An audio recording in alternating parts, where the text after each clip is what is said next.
Baik teman-teman, setelah kita ngobrol banyak nih dengan Romo Thomas, rasanya kurang lengkap kalau kita tidak jalan-jalan ke Omaseum. Langsung aja bersama-sama kita jalan-jalan ke Omaseum. Yuk. Ruang A1. Isinya apa, Romo? Aduannya emperan sini. Emperan. Pada dasarnya ruang ini sebetulnya ingin memberikan kejelasan tentang zaman prasejarah. Artinya Blambangan itu sejak zaman prasejarah bukan merupakan tanah kosong. Nanti di dalam Babat Jembar kan dikatakan Blambangan itu wilayah kosong. Tidak. Jadi yang kita lihat di sini, ini adalah gerabah-gerabah zaman Megalitikum. Yang ada di Malangsari. Situs Malangsari, ya. Malangsari itu di salah satu kecamatan Kalibaru. Ini, Anda lihat bahannya saja berbeda dengan tanah-tanah liat sekarang.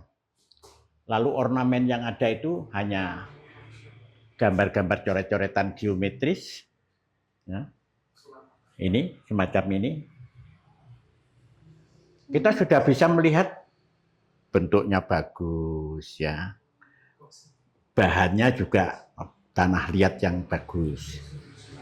Ribuan tahun masih utuh karena dia berada di dalam lindungan batu, namanya dolmen.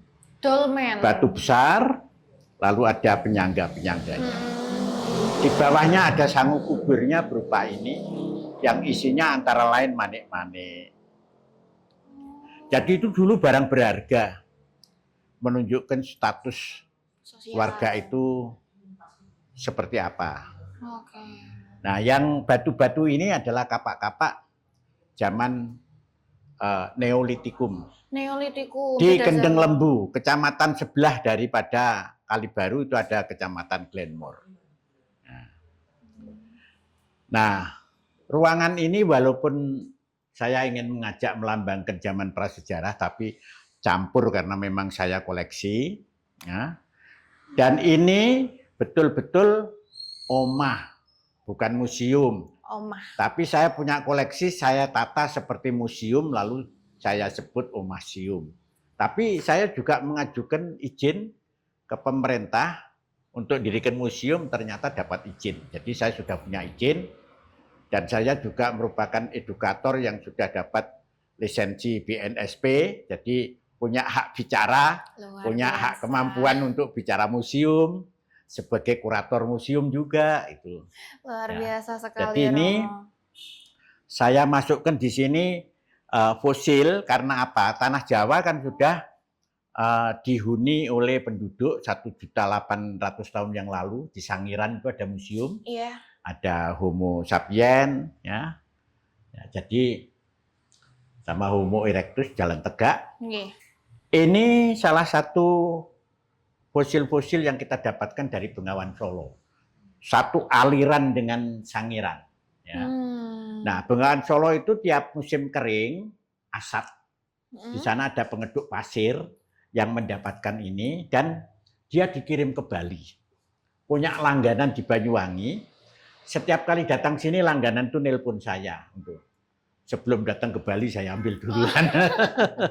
Saya fosil bisa apa memanfaatkan. Ini, Romo? Ya? Fosil apa ini? Ini gajah. Gajah? Geraham gajah. Geraham gajah? Ya, geraham gajah. Nah, kalau ini kerbau, karabau. Ya. Bagian apanya ini, Romo? Kalau yang kerbau ini bagian apa? Bagian tengkorak atas. Tengkorak atas. Ini tanduk, ini bagian tempat otaknya, tempat otak. Ya. Oh, ini tanduknya ya, Romo? Ya, yang ini situ. Patahan tanduk.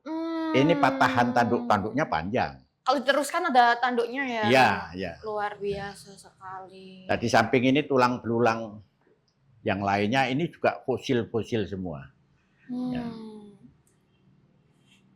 Goci-goci temuan dari wilayah Kabupaten Banyuwangi. Ini juga melambangkan Yoni dan Lingga dari daerah Singonjuruh, tetapi ini bukan suiseki, tetapi sudah kena sentuh manusia. Jadi merupakan artefak juga ya. Artefak.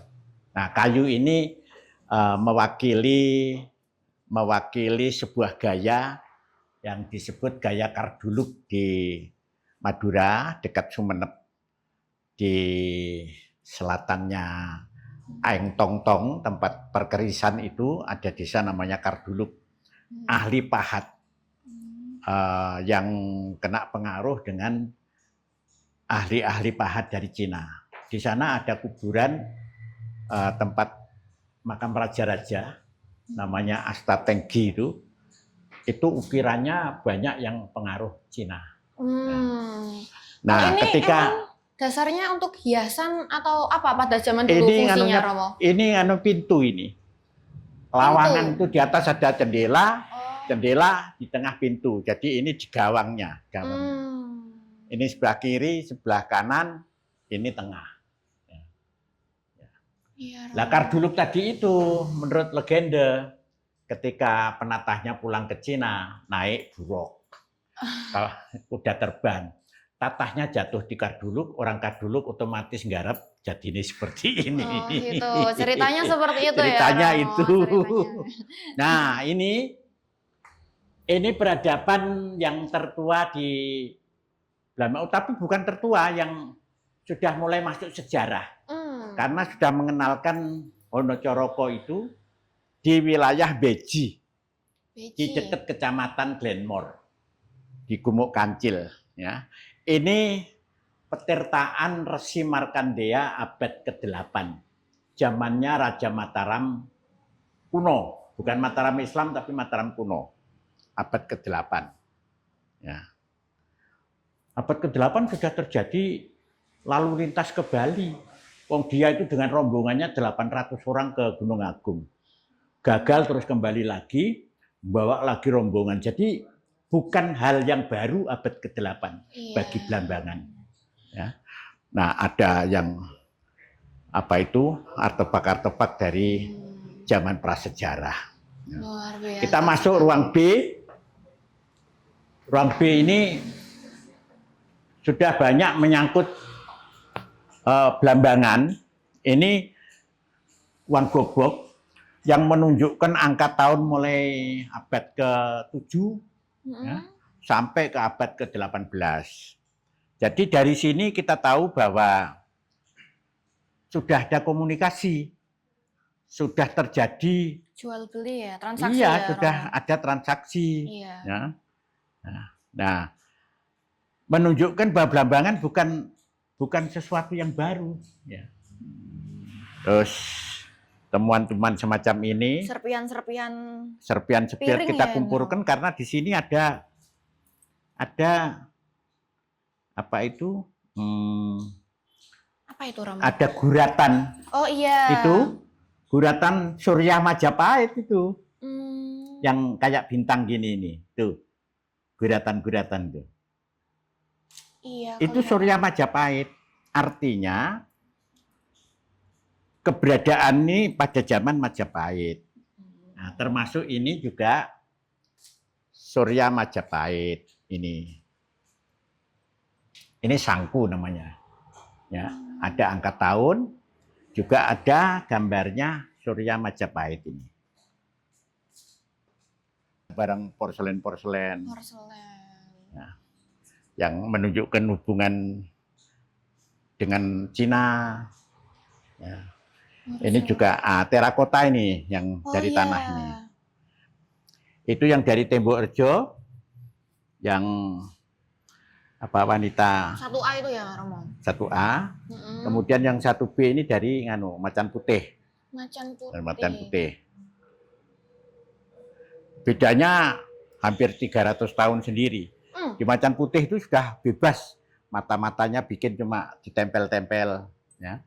Ada kuluknya. Kalau yang ini masih tradisional sekali zaman Majapahit.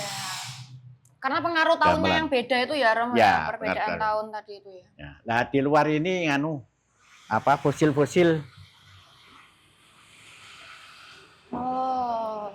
Fosil-fosil macam-macam dari kerang, dari tanduk kijang. Anda bisa meraba ini sama ngangkat fosil apa ya ini. Ini. Ya, mantep banget ya. Berat ya, Romo ya. Iya, berat. Ya. Ini dasarnya batu atau Sudah gimana? membatu, batu. Oh, Batu. iya ini berat sekali. Karena dia masuk di dalam sedimen kan. Mm-mm, Jadi unsur di batunya lapisan itu yang meresap di dalam pori-porinya kayu, lalu jadi batu itu. Ya. Oh. Semacam ini pangkal tanduk, tanduknya menjangan, Nih, dari binatang-binatang, tulang-tulang binatang. Kalau ini kerang-kerang, Itu ya kalau yang dari perairan ya Romo ya. ya ini kerang-kerang, fosil kerang. Tapi terdapat di gunung. Oh. Berarti dulu ada pergerakan endogen yang begini. Mematahkan Iya. lapisan-lapisan tanah, laut, Sampai menjadi gunung. naik. Itu banyak. Kerang di Bojonegoro, di apa itu Kendal, apa itu banyak. Berarti ini ditemukannya di atas gunung Di ya atas Romo? gunung, di atas gunung. Itu yang menunjukkan bahwa dulu ada pergerakan, Ada pergerakan, geografis yang membuat iya, kerang-kerang ini berada di betul, atas gunung iya. seperti itu. Luar biasa. Pergerakan. Itu semua fosil-fosil yang kerangka-kerangka kepala ya. Itu badak, tulah badak ya, tulah badak. Oh, cula. Pangkal tanduknya menjangan. Dijual. Saras banget. Ini lonceng ya Romo ya? Ya, lonceng-lonceng. Lonceng. Ini juga tahunnya beda kayaknya Romo ya. Beda-beda. Dari bahannya udah kelihatan Iya, beda-beda. beda. Lonceng. Nah, ini dari macan putih. Ini kita mengambil referensi dari buku abad 13-14 ini. Nah, ini semua dapat dari Blambangan ini. Ini timbangan sabuk. Alat tukar dari Kediri. Berarti kita hubungan dengan Kediri, Singasari ditunjukkan dengan bukti-bukti penemuan yang ada di daerah situs Tembok Rejo. Itu berupa apa Romo? Kuningan atau Timah, emas? nganu perak. Timah. Perak campur timah. Buat apa ini dulu Romo? Alat tukar Uang ya, kayak uang gitu. kayak gobok itu Alat tukarnya. Ya. untuk jual beli. Nah, ini cermin. Dulu ini kan mengkilat, anunya ini mengkilat.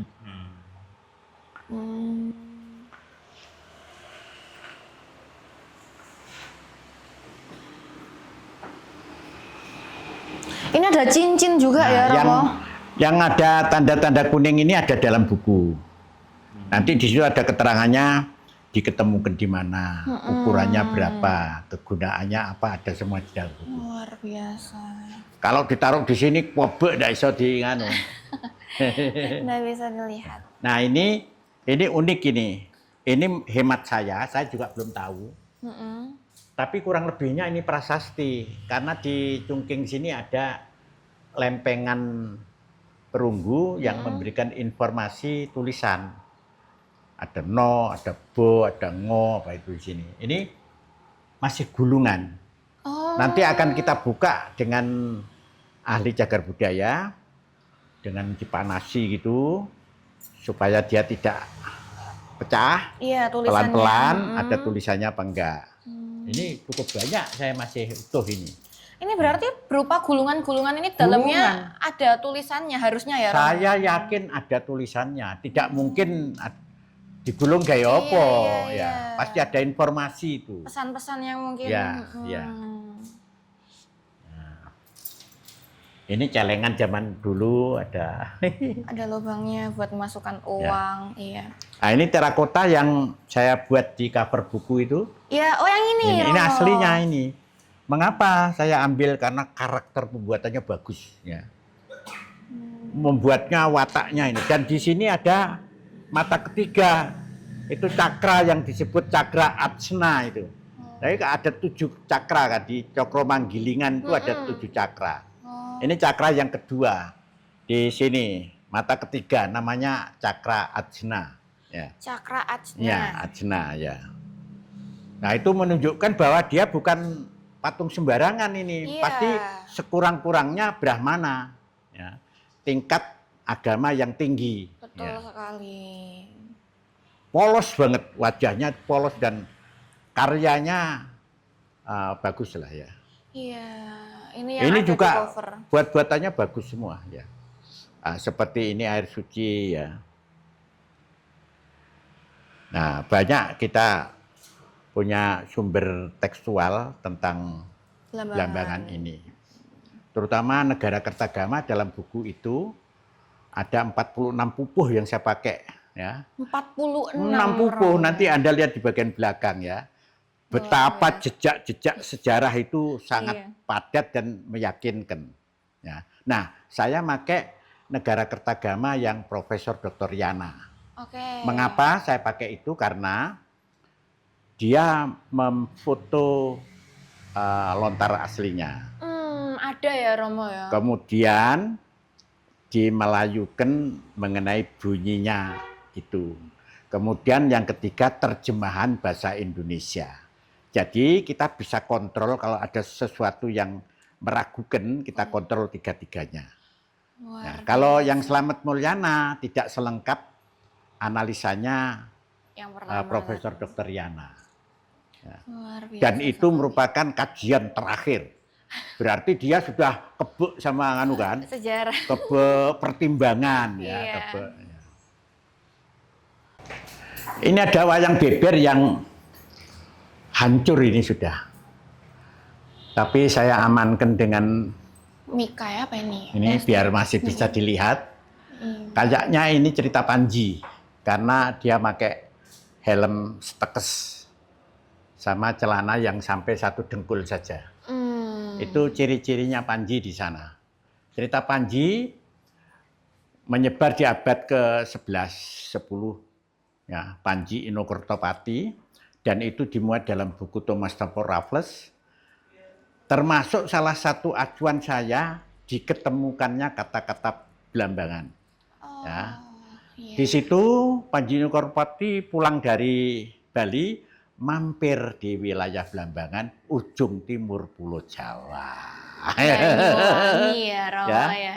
Termasuk yang Medang Kamulan yang dari abad ke-9 menginformasikan bahwa ada seorang raja Sulawesi namanya Arubandan yang bertempat tinggal di Blambangan, mengajak pimpinannya untuk menghadap Raja Medang Kamulan agar dimasukkan dalam kelompoknya jangan sampai diserang, yaitu Balambangan, wilayah provinsi paling timur ujung Jawa.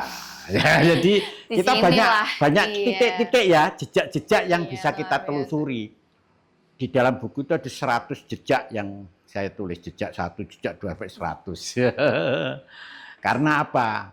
Yang saya hadapi adalah sebuah paradigma yang sudah mancep. Betul, Romo. Kalau tidak kuat kita memberikan sumber, nanti dikira dongeng aja. Ya, itu yang kita hindari.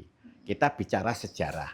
Ada fakta, kapan peristiwa terjadi, di mana terjadi, siapa pelakunya. Dan disertai bukti harus ya, Romo. Itu harus itu. Luar biasa sekali. Dan itu dikaji sendirian oleh Romo Thomas. Sendiri saja. Saya tidak ada teman diskusi, tidak. Saya pelajari sendiri dengan artefak-artefak yang ada, literatur yang ada. Ya. Luar biasa. Ya, karena itu benar kalimatnya Mas ini ya. Mas Bismar. Ya, Mas Bismar. Apa yang menjadi trigger? Ya. Iya. Wih, itu pemicunya di situ. Saya merasa risih, gelisah, ya, sebel apabila dengar cerita Blambangan ibu kota di Lumajang. Diuji gak ngerti aja. Udah jelas buktinya ya. Sekarang hari ini harus diketahui Blambangan gimana ceritanya. Jati diri Blambangan seperti apa. Betul sekali. Itu harus diketahui.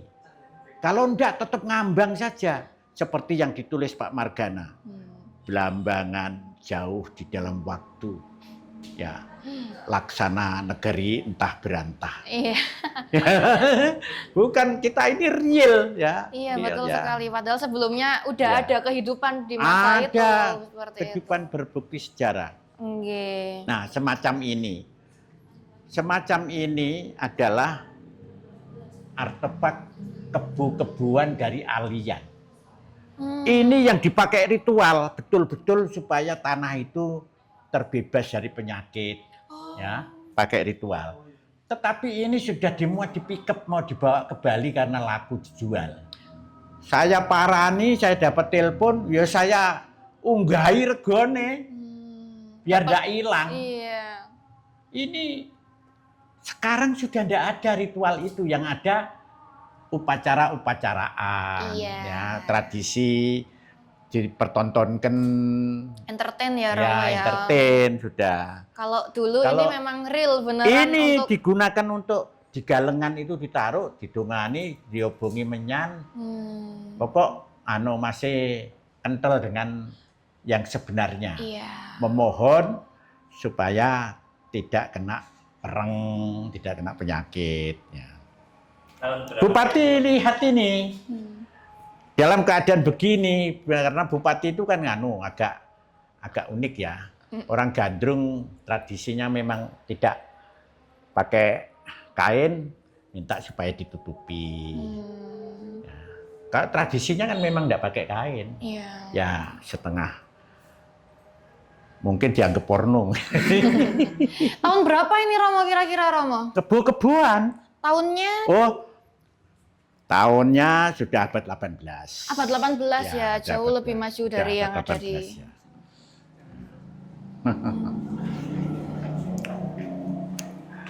Nah, ini kan CD. Ini yang masuk area D.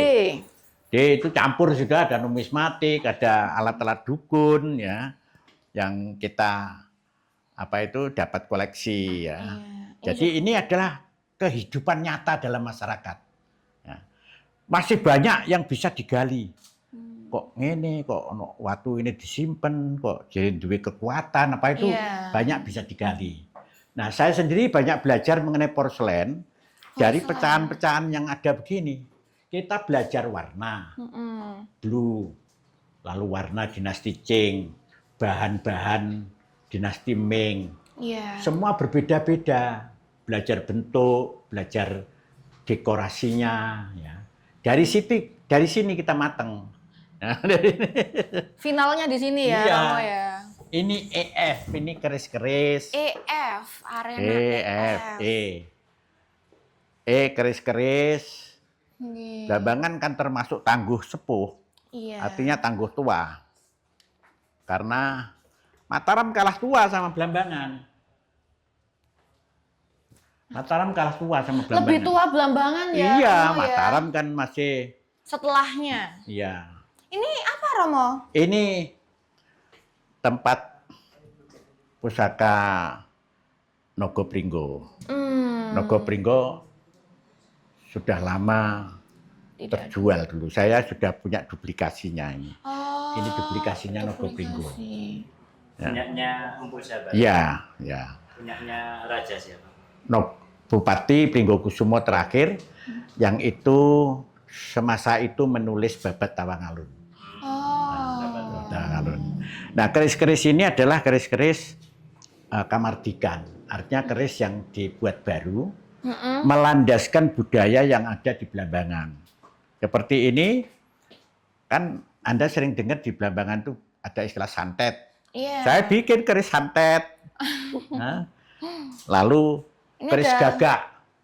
Yang mitos di dalam Tawangalun kan ada keris gagak. Nggih. Saya bikin keris gagak, tapi ini semua dasarnya bukan saya sendiri kalau ini. Saya kumpulkan orang-orang itu atas prakarsa saya. Oh. Kebudayaan saya kumpulkan ini, terus kita ngadakan survei ke Mbah Cungking, tempatnya keris gagak. Seperti apa? Oh, dulu dibawa sama kolonel ini, kita kejar, tidak ketemu. Kalimantan, Jakarta, tidak ketemu. Akhirnya kita putuskan dalam rapat budaya, unsur-unsur lembaga budaya, perkerisan kita kumpulkan, apa setuju kalau saya bikin keris gagak. Yang ada legendanya di Tawangalun. Nah, lalu setuju saya buat seperti ini. Dengan kerjasama empu yang ada di Madura. Luar Kain biasa tong-tong, sekali. ya. Nah, seperti ini Minak Jinggo. Nah, di sini kan ada dongeng Minak Jinggo. Ini ada macan putih. Nah, saya buat macan putih. Ya. Ini yang ada naga dengan gambar Gatot Kaca, saya namakan Blambangan. Ini rempek. Jadi semua melandaskan hal-hal yang menonjol di Blambangan. Saya buat nama keris. Luar biasa. Itu cara saya nguri-uri barang budaya lama. Ada yang barang tua disimpan, ya nguri-nguri juga, tapi dia juga proses rusak seperti Anda lihat ini. Ini temuan di Mbah Patih, dekatnya situs Balikambang Tembok Rejo. Nah, kalau saya resiki hancur. Oh iya ya, Romo. Jadi ya terpaksa seperti ini kita pamerkan. Ya, tapi ini temuan aslinya dari Blambangan. Nah, keris betok yang tertua ini dari Blambangan juga. Pendek, tidak eluk. Yang ini ya, Romo? Ya. Kemudian di sini ruang F ini untuk perpustakaan sama naskah-naskah kuno. Ini perpustakaan pribadi yang saya banyak dapat informasi berbagai hal. Sebagai sumber ya, Romo Ya, ya. Sebagai referensi juga. Termasuk kesejarahan. Luar biasa sekali. Sebanyak ini Romo bukunya Ya. udah dibaca semua, luar biasa. Ya, ada yang tidak sepenuhnya, ada yang sudah semua. Nah, semacam ini. Ini ada tinjauan kritis tentang sejarah Banten. Anda harus tahu ini, Profesor Dr. Husin Jayadiningrat ini. Mengapa harus tahu? Beliaulah yang pertama kali mengkritisi sejarah Banten. Ya. Ternyata dia berkesimpulan seluruh buku-buku yang dibuat bersumberkan sejarah. Tetapi di sana-sini ditambahi oleh penulisnya.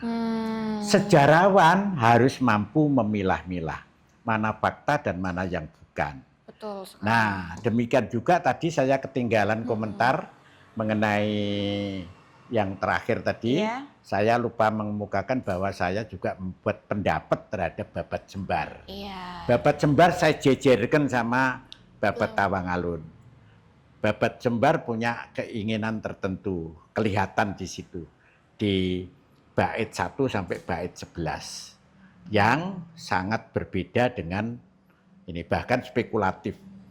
Tapi karena Babat Tawangalun ada missing link, akhirnya inilah yang sementara ini dipandang sebagai yang benar. Nah, nanti muncul ini, makanya kan paradigma yang ada sekarang nanti bisa berubah ke paradigma yang ini. Iya, betul Ya. sekali. Proses ya, Romo ya. Ini Layang Damar Wulan ini tulisan Jawa dicetak Belanda. Ini isinya senada dengan Babat Jembar. Senada. Inilah agen-agennya Mataram bersama VOC untuk membuat orang itu lupa terhadap sejarah-sejarah masa lalu. Menjadi ingat pada ceritanya Babat Jembar. Ya. Tadi saya lupa mengatakan bahwa saya akan punya pendapat di situ tentang Babat Jembar. Nah, pendapat saya itu termasuk tinjauan kritis terhadap Babat Jembar. Iya. Sangat wajar Romo ketika kita menciptakan sebuah buku baru, tentunya pendapat kita juga harus kita sampaikan melalui sampaikan, buku itu. Betul. Iya, itu adalah hal yang memang harus dilakukan. Iya, harus dilakukan. Betul sekali. Ya, tanpa meniadakan yang lama. Iya. Yang lama tetap oke, silahkan. Betul. Anda akan bisa membedakan setelah ada pemahaman baru yang diungkap. Betul sekali. Pemahaman baru dengan bukti. Itulah mengapa pentingnya kita paham sejarah agar bisa memilah ya Romo, dipilah mana yang betul, mana yang pendapat. Dengan begitu jati diri Blambangan yang sebenarnya nanti akan terungkap. Ya. Luar biasa sekali. Ini Romo sangat memiliki peran dalam perkembangan sejarah Blambangan karena sejarah yang saat ini simpang siur Romo luruskan nih. Dengan buku yang terbarunya nanti ya coming soon ya Romo. Luar biasa sekali. Luar biasa Romo. Jadi aku gak diutang sama Mas Bismar ya. Dulu Mas Bismar belum naik, Mas Bismar. Sekarang berkesempatan buat naik. Bahkan dijelaskan langsung ya Mas Bismar ya dengan detail Jadi betul-betul omah yang barangnya dicoba ditata seperti idenya museum. Betul sekali. Jadi omah seum. Akhirnya kita tahu ya Omaseum itu apa, seperti itu. Jenengan bisa Iya, sampaikan. banyak ya. Museum. Omah yang disetel seperti Ya, museum. museum, Jadinya Omaseum. Dan siapa aja boleh untuk Trap-trapan belajar. di dalam kamar-kamarnya karena untuk keluarga lah, anak-anak saya sudah lepas. Iya, luar biasa sekali. Baik teman-teman, ini salah satu kesempatan yang luar biasa bagi kita semua bisa jalan-jalan langsung ke Omaseum dan langsung dijelaskan nih oleh pemiliknya. Bahkan berhasil membuahkan sebuah mahakarya yang luar biasa. Jadi gak ada alasan buat seluruh anak muda untuk gak datang ke sini, langsung aja datang. Wajib ya Romo ya, wajib banget ya. Wajib untuk Wajib belajar banget. sejarah. Nggak ada alasan lagi karena Ya. Romo Thomas siap untuk menyambut kita semua Ya. dan belajar bersama seperti itu. Terima kasih banyak Ya. Romo Thomas atas kesempatan yang Sama-sama, udah ya, diberikan. Kami sebagai anak muda Ya, sangat ya. berterima kasih dan Ya. bangga atas Ya. apa yang sudah diciptakan oleh Romo Thomas Ya. sampai saat ini. Ya. Terima Terima kasih kasih. kunjungannya juga. Terima kasih Pada banyak Romo, museum. terima kasih. Sekian jalan-jalan kami di Omaseum. Selamat siang dan sampai jumpa.